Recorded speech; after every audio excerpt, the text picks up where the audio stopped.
All right, let's go to another story right now. And of course, still following with this story here in Calgary, the phone lines were just ringing off the hook over at the Dave Rutherford radio talk-in show this morning.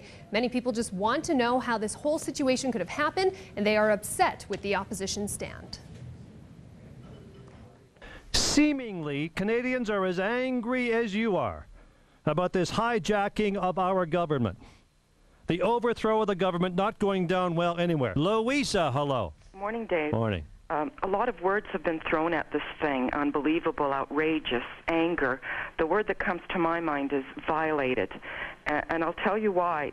This feels like the keys to my home have been given to a thief, and he can come into my home at his pleasure and take whatever he wants.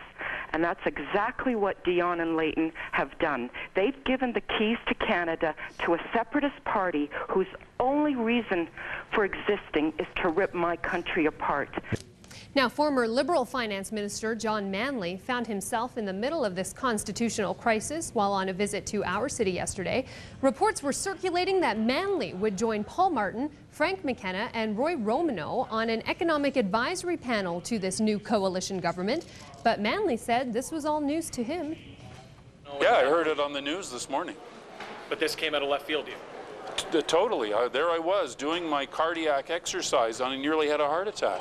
Not because of the exercise, because of the news chat.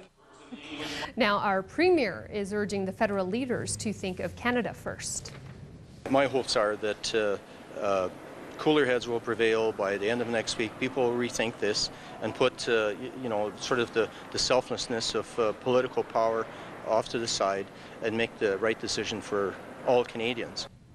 Many Calgarians agreeing with Ed Stelmach as Kirsten Ellen Fleming reports. They say the opposition parties are focusing way too much on politics when they should be focusing on the economy and running the country.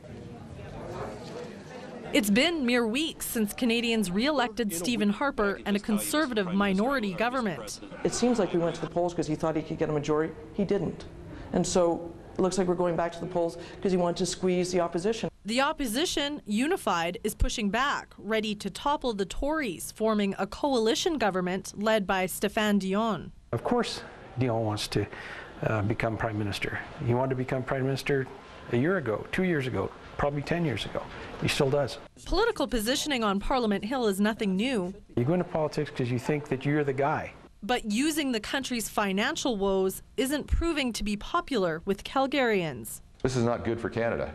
Calgarians who agree are invited to gather at City Hall Saturday for a non-partisan rally for Canada, hoping to send a message to Ottawa. We need our government paying attention to the key financial situations of the day and not bickering over partisan politics. Our political system shouldn't work that way. It's just flat out ridiculous that you can have an election and then this happen that soon after. I think a coalition would be excellent for Canada.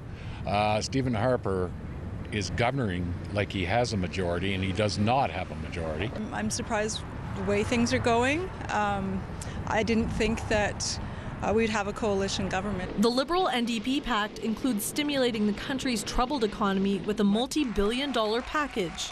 We actually do have a legal and political tradition in which we make seemingly impossible compromises and make them work. Whether it would work for Alberta, a tried and true Tory stronghold, is anybody's guess.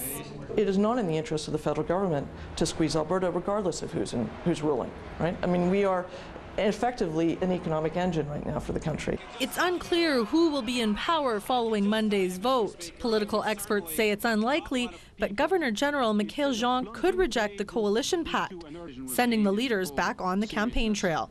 In Calgary, I'm Kirsten Ellen Fleming for City News.